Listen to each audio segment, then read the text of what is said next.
एक जंगल में दो कबूतर रहते थे। दोनों कबूतर बहुत अच्छे दोस्त थे और हमेशा एक साथ समय बिताते थे। एक दिन दोनों कबूतर भोजन की तलाश में उड़ते उड़ते एक जाल में फंस गए। जाल एक शिकारी ने लगाया था।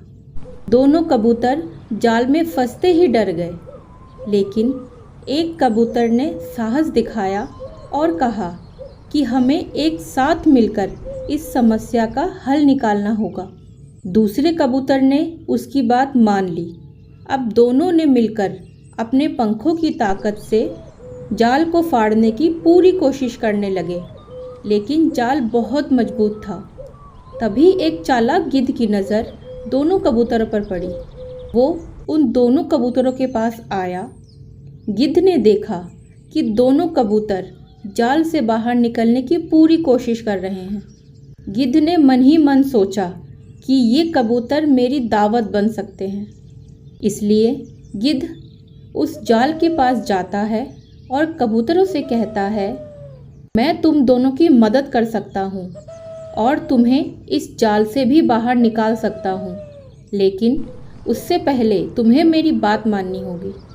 इसके बाद एक कबूतर को लगा कि गिद्ध की बात मान लेना सही नहीं होगा और उसने अपने साथी को समझाया, सावधान भी किया।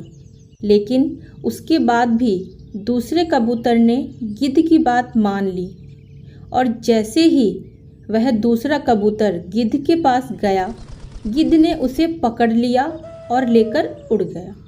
अब पहला कबूतर बहुत डरा हुआ था और गुस्से में भी था, लेकिन उसने अब शांति से कुछ देर सोचा और जाल को तोड़ने की कोशिश में लग गया। कोशिश करते करते अंत में जाल को तोड़ने में सफल हो गया।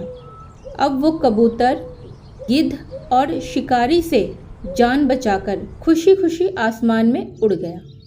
इस घटना से हमें ये सीख मिलती है कि कभी भी किसी की भी बात पर बिना सोचे समझे भरोसा नहीं करना चाहिए।